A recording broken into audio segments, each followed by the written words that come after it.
Hey everyone, today we're going to be talking to you about the rifle you see before you, which is the Century Arms BFT47. Now, I've actually had this thing in for testing for quite a while now, basically set back since April.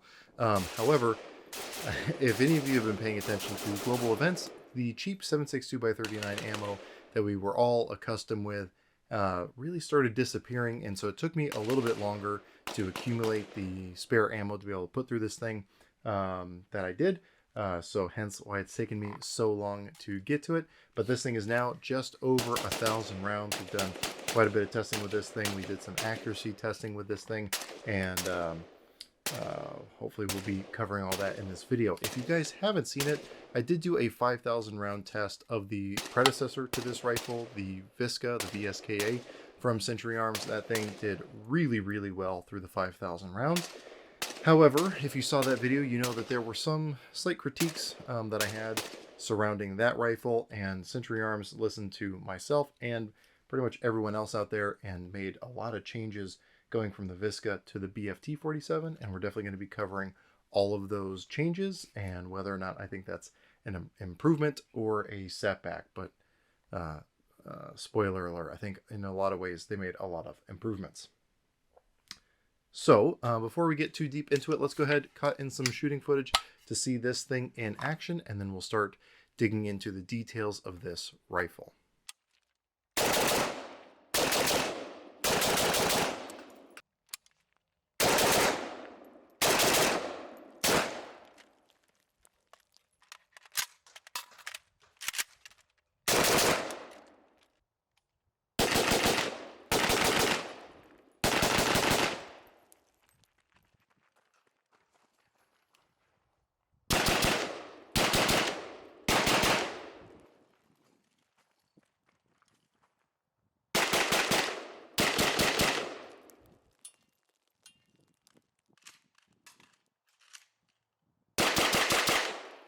Now, in the interest of full disclosure, I did not pay for this rifle. The rifle was sent at no cost by Century Arms for me to test out, just like they did with the Visca, the VSKA, and the 5,000 rounds that I put through that. They did send me this rifle. Now, they did not provide any ammo. Again, going back to that limited availability of ammo, but they did provide the rifle. But all the ammo, all the mags, and everything that I put through this, with the exception of the mag that it came with, the US Paul mag, was provided by myself and my patrons for what that is worth. Again, I'm going to show you all the rounds that I put through this, so you don't have to take my word for it. But nonetheless, it's something you guys should know before we get too deep into the review. Now, because of the way the internet is, and especially the AK community on the internet, Century Arms has faced a lot of uphill battles when it comes to the marketing of their American-made AK-47s. And so Century Arms really went out of their way to absolutely overbuild this rifle to make it as durable as possible. Even though the Visca, once it hit full production, didn't seem to have any issues that I saw, to separate that from the RES-47, they still decided to take it a couple more steps in a lot of directions with this, just to, again, absolutely overbuild this thing. So you're going to see that a lot as we go over this rifle. However, they were still able to make it compatible with standard AKM parts that, again, we'll cover here in a moment. So let's go ahead, start up at the front of the gun. So we've got just the standard slant brake. Now, again, if you guys have seen other AK videos I've done, ordinarily I'm not a huge fan of the slant brakes. They tend to overdrive the rifle down, which then pushes the stock up into your face, which is never comfortable. However, this one seemed to be balanced gas-wise quite a bit better, so that was not an issue that I was dealing with. I mean, it definitely still makes the gun rock around a little bit, but I didn't have any genuine discomfort like I have with some other rifles running the slant brake. Now, I don't know if this is just my example, but mine actually fits pretty tight once it's in that last little locking notch. Some of them can be a little wobbly, and in fact the one on my RES-47 way back when fell off because of that. That has not been an issue on this one. And again, for those of you unfamiliar with my channel, I do work full-time at a gun store, so I get to handle a lot of firearms on a daily basis, and it also allows me to handle rifles like this one, or I should say other examples of rifles like this one, so I can get a little bit more breadth of experience. I don't get to shoot other people's guns, unfortunately, but I do at least get to handle them, and that is a common feature that I've seen. I can't recall at least seeing any that were like grossly loose like you see on some other AKs. Now, continuing to work back here, our front sight block here, pretty much standard stuff here. You've got your drum that adjusts for windage left to right, and then you've got your front sight itself that goes up and down. Again, standard fare here. The front sight is going to be compatible with aftermarket front sights, so if you like something a little bit more fine, or you, for example, want like the XS big dot like night front sight with the stripe, you can do that. So options abound there. Now, getting into something we haven't seen before on these Century Arms AKs, at least the US made ones, is something to retain a cleaning rod, because as you can probably see, this rifle now has a cleaning rod. And that was one of my big critiques with the previous iterations of this rifle. I wanted something that could have a cleaning rod. For a lot of people who are into AKs, part of that is just their extreme durability, extreme reliability, ease of field maintenance. And a lot of that is kind of wasted, in my opinion, if you don't have a cleaning rod, or at least a way to mount one to the gun. Century Arms listened, and now we've got the cleaning rod. However, they didn't just end there. Moving back to the gas block, we also now have a bayonet lug. Now, I like having the option of a bayonet lug. I was never super partial to running bayonets on my gun, but it is just something classically AK, so I was definitely happy to see that addition on there. And since, again, I don't have any illusions of grandeur here, but because Century Arms threw that in there, they listened to a lot of the feedback from people. I went ahead and actually went out and bought I think it was a Romanian bayonet, just so I could do some testing with a bayonet on there. I figured Century Arms went through the trouble of putting the bayonet on there. I might as well actually use it and see what everyone's always talking about. So we did quite a bit of shooting with a bayonet on there, and that's not something I could have done on the previous versions of the American-made AKs from Century Arms. Now, with your standard AKM stuff, if I flip this around here, you can see I've got just the old Comblock canvas sling on here. I think it's from one of my Arsenal rifles that I never use these things typically, but this does have the standard sling band up here on the gas block, not on the handguard retainer. Sometimes you see it one way or the other. This one is up on the gas block, so the Comblock slings work just fine. Now, moving on to the gas tube. This is a vented gas tube for those of you who pay attention to that kind of stuff versus the vented gas block. This one has the vented gas tube. The furniture on this thing are just your kind of standard wood furniture. They have fancier versions. I can't remember the version that this one is called. I'll put it up on the screen once I can remember that, but off the top of my head, it's not jumping out at me. But again, as I mentioned earlier, this is compatible with standard AKM furniture, unlike some of the other bulged trunnion stuff out there, which we'll get to in a second. So if you wanted to, you can put, Midwest Industries, you can put Zenico, you can put RS Regulate, or you can just get some old surplus beat up furniture, put it on there if you like having a dong in your hands. That is totally an option for you. Now, it is worth mentioning on mine, the top gas block here, the gas tube with the upper handguard is a little bit wobbly. You can probably hear that clicking on the microphone. It's not anything that you really notice while you're shooting. It's just if you're going to be handling this, you can probably notice that. Not a huge deal. I don't think I have a single AK with that doesn't have an aftermarket one that is super solid up here, just for what that's worth. Now, the rear sight is just standard AKM style rear sight. Instead of having some sort of Cyrillic character back here for your Combat Zero, this one has the letter S, and then you've got graduations all the way out to 800. Most people don't mess with that, unlike the people fighting in the Bush War. This does not indicate the power level of the ammunition. This is just for adjusting for elevation. Hopefully anyone watching this video doesn't have to be told that, though. So anyway, moving on here. Now, one of the big things that was a departure with the BFT47 versus the Visca and previous versions of the Century Arms American-made AKs is the receiver here and the trunnion. So as you can probably tell, this thing has a bulged trunnion, kind of like an RPK trunnion, or kind of like the Yugo pattern trunnions, the guns that Zastava are currently importing, regardless of the model, all have the bulged trunnion.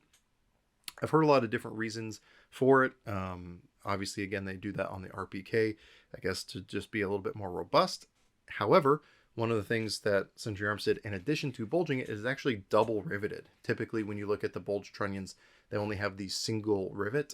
This one, they doubled up. Again, they really just wanted to overbuild this. And again, similar to the Serbian guns or the Yugo guns, depending on who you ask, the receiver is a thicker receiver as well. So I believe it's 1.5 millimeter thickness on the receiver. I think the typical is like 1.3, or don't quote me on the numbers. I can't stand sticking around in AK files. It's just too toxic. But the trunnion, or the receiver itself, is a thicker, again, more robust receiver as well. So again, really going to how they are trying to make this thing as robust and durable as possible.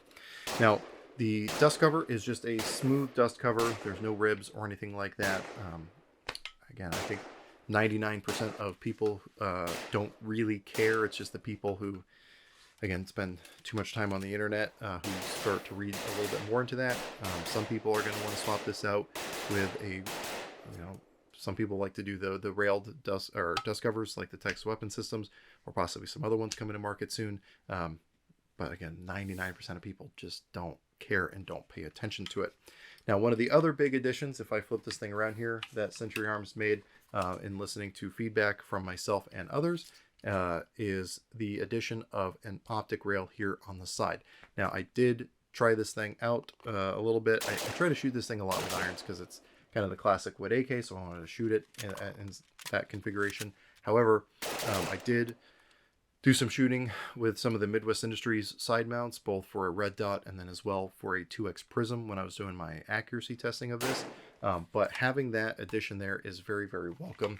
Again, if you guys saw the video series I did on the Visca, I actually had a gunsmith install one of those for me because it's just a feature that I wanted to have on my rifle. I like having the option of putting optics on it. Now, moving back a little bit, one of the other big changes is that Century Arms added an enhanced safety. So instead of just having the standard AK safety where you can sweep it down, sweep it back up, it has the little notch here for last shot, or not last shot, hold open, but for manually locking your bolt open. But I now also have this little ledge on the safety so that I can more easily sweep that off, especially if you have little Whopper Junior hands like I do. Sometimes it can be a little bit difficult to reach all the way forward and swipe it down. So having the ability to just do that with my trigger finger makes life a lot easier. It's just a lot more positive. I really like that they're including that in the box. Now, one of the other things they're including that I appreciate as someone who has spent a lot of time with AKs, and especially working at a gun store, helping other people work on their AKs, is they actually have a standard trigger pin retainer plate now, which makes, again, things a lot easier taking it apart and putting it back together. For those of you not familiar, a lot of the ComBlock stuff have these like weird shepherd's hook paper clip things that it can be a giant nightmare to take in and out. This, it just drops right in. Any of you familiar with those old like Tapco retaining plates? Very similar concept here, just makes life a lot easier taking this thing apart. Now, it is worth mentioning, I'll go ahead and mention at this point, I have taken this apart and given it a nice detailed cleaning. Like I said at the beginning of the video, I've put just over 1,000 rounds through it, and I didn't clean it at all during that period of time. But I did do a complete detailed strip after cleaning, just so that I could take hopefully high resolution pictures of everything. We'll see how those turned out when I get this video into editing. But I will be rolling those pictures in front of you guys later on. The trigger is one of the new Century Arms rack triggers. Perfectly sufficient trigger. Is it as good as an ALG? No. Is it better than a ComBlock? Yes. Is it a perfectly serviceable fighting rifle trigger? Absolutely. The rack triggers are just really simple. They're really easy to take in and out because everything's captured, especially on the trigger part with the disconnector and everything. So totally adequate trigger in this rifle as far as that goes. Now moving back to the pistol grip, we just have the standard peg grip here on the back. It's fine. I'm not a huge fan of the peg grips, and I do plan on swapping it out now that I've done the majority of at least the initial testing on this rifle. I just, for even having Whopper Junior hands, this is just too small for me. So I'll probably swap it to one of the US Palm pistol grips. I just feel like it's appropriate given that it's a Century Arms rifle to put a US Palm pistol grip on it for what that's worth. And then also, this is something standard to the American made AKs from Century Arms, but something I'll mention nonetheless. The oversized magazine release is something I really, really like on these rifles. And actually, I know several people who have put similar magazine releases, if not the same magazine releases, in their com block guns, just because it is such a welcome addition when you're trying to do speed reloads, tactical reloads, whatever, really any reload. It just makes life a lot easier having a larger paddle to hit. However, I know some people are always concerned about it accidentally knocking magazines loose. It doesn't stick past the edges of the magazine. It doesn't stick past the edges of the receiver. So there's almost no way for something to make contact with just the magazine release. It is recessed enough that I, at least even running chest rigs and whatnot, I have never run into an issue with something knocking that magazine loose, for what that's worth. So moving back from there, we've just got our standard stock, just your regular tang on top stock assembly. So anything that takes those two screws on top will work just fine. No tang underneath like the milled gun. So again, standard AKM stock here.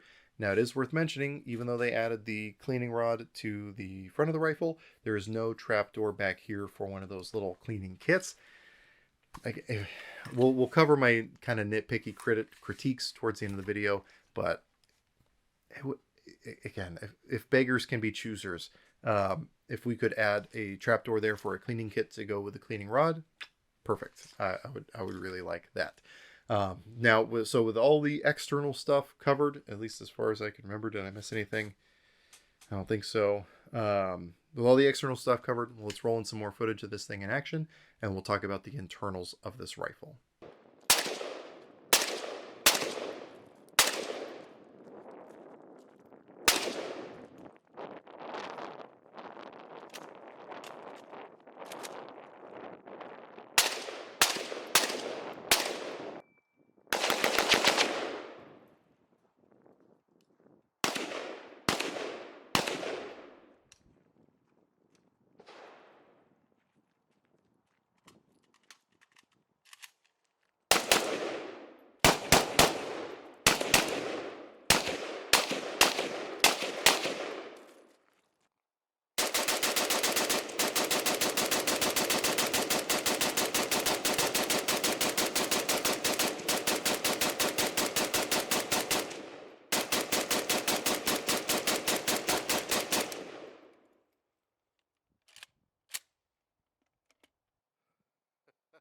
Now, the bolt carrier group is very similar, again, at least as far as I can tell, to the previous versions of the Century Arms American-made rifles, where it's got the kind of skeletonized carrier, which I'm not a huge fan of, but at least in this one, it didn't seem to be causing as many issues as it did in the Visca. I don't feel that excessive bolt velocity or anything like that, where it doesn't feel like it's kind of beating itself up. So that is good.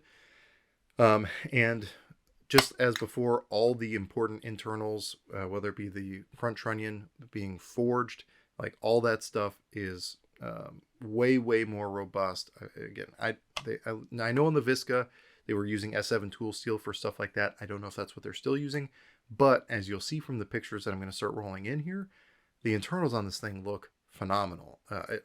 If it wasn't for just some surface wear where things are starting to get shiny in areas, it would almost look as though this rifle hadn't been fired. And again, we're now over 1,000 rounds with this rifle. Even on the tail of the bolt carrier, it really has little to no deformation. I've shot rifles from other companies, other US made companies, where I saw a lot more wear than that in that first initial 1,000, 2,000 rounds. So I'm really happy to see how this is holding up. And even the locking lugs on the bolt and where they lock into the rifle, it looks immaculate. There's no weird deformation. There's no weird mushrooming. There's really nothing going on that's raising any sort of red flags for me, which is a really good thing to see. Now, I know some people will say, well, you know, they sent you this rifle, it's super cherry picked. I understand where people are coming from with that. However, in this instance, I don't think that that has any bearing on how a rifle's going to wear over time. All they can do is make sure everything looks good at the beginning. And also, I don't think they're going to completely retool their line for some small to mid-size YouTube channel when there's plenty of other people out there making videos about these. So I'm really, really impressed by what I'm seeing inside. So between that and how overbuilt the rifle is, just from a manufacturing standpoint with extra rivets, the bulge trunnion and all that, this thing gives me a lot of confidence for lifespan on this rifle, where again, I don't see anything wearing out anytime soon. And as far as the rifling goes, when I was cleaning this rifle, again, after 1,000 rounds, with the treatment that they're doing on these barrels, the barrel looked beautiful after I was done. And I'm never that diligent when it comes to cleaning, but I didn't see any wear that was troubling at all in this rifling. It really is looking excellent. So you can do with that information what you will, but the rivets themselves, again, as you'll see in the pictures, all look decent. There is one kind of weird one back here on the back for the rear trunnion on the left hand side, but that may just be to be able to clear with optics, because I have had those bump into optic rails before. But all the rivets, all the build quality of this thing is looking really nice.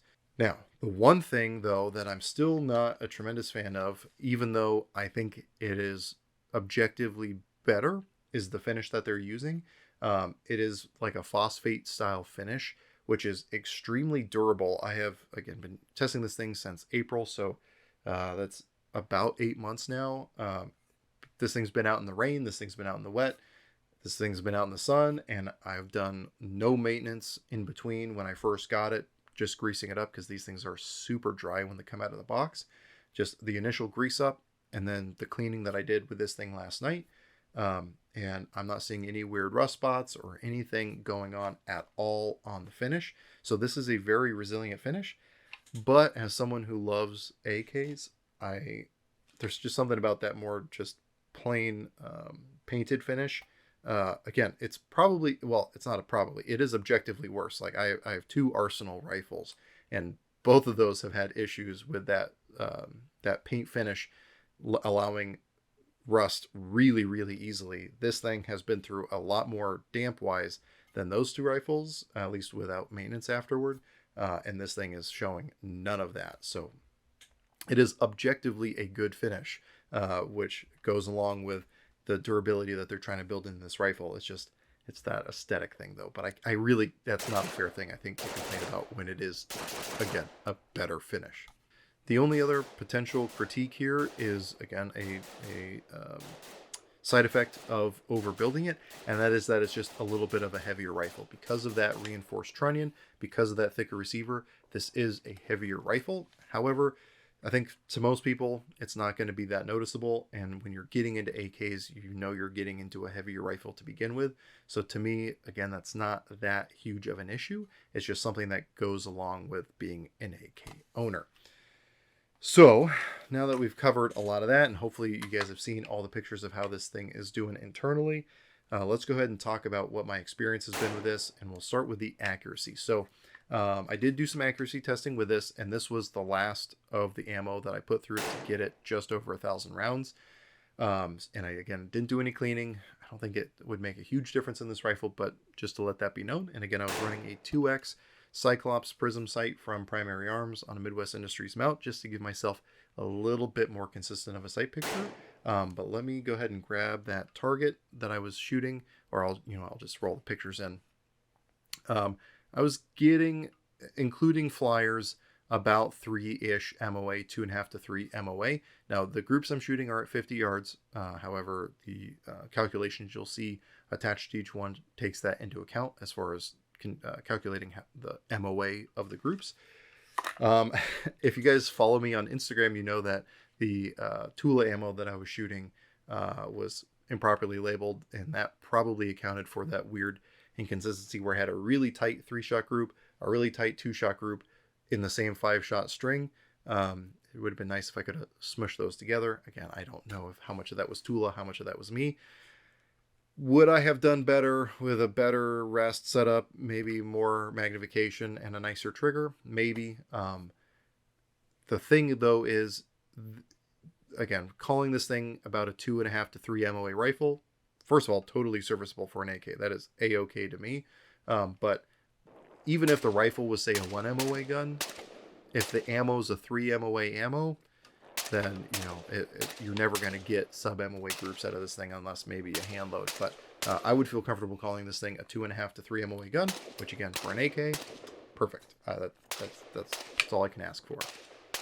Now, as far as my experience overall with it, it's really just been kind of boring in a good way, where there was no weird issues, there were no weird hiccups, there was no malfunctions to speak of at all, period, dot, in the entire 1,000 rounds that I shot. I used a variety of magazines, excuse me. I used US Palm, I used steel surplus mags, I used new steel mags, Bulgarian Circle 10 mags, Capco mags, I don't know if I already mentioned those, Magpul mags of both the steel and non-steel reinforced versions. I've also used a 75 round drum twice through this rifle, although if you know the secret, you can load those to 76 rounds. And again, just no issues at all. This thing has just been extremely solid. So when you can take that performance, match it with the lack of wear that I'm seeing on this rifle after 1,000 rounds, I really think that Century Arms is doing an amazing job with this. Now, the really frustrating thing is that for a lot of people, what I just said won't matter, because they hear what they hear on from people just parroting information on the internet.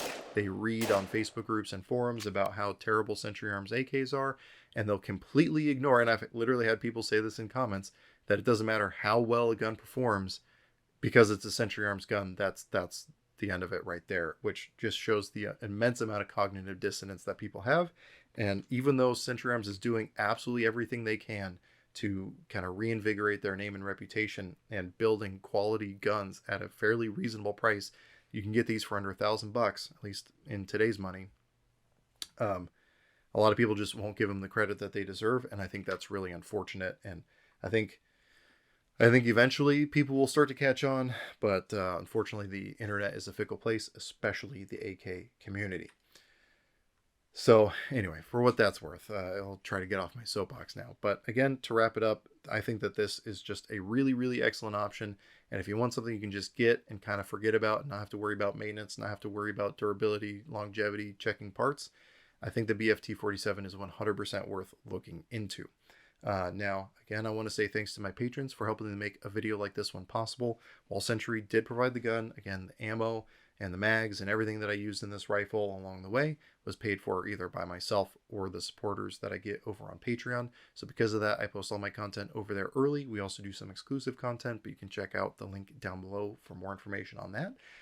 But if you have any questions, comments, or concerns, you can throw that in the comment section down below. But as always, I hope you got something out of this video, and I really appreciate you watching.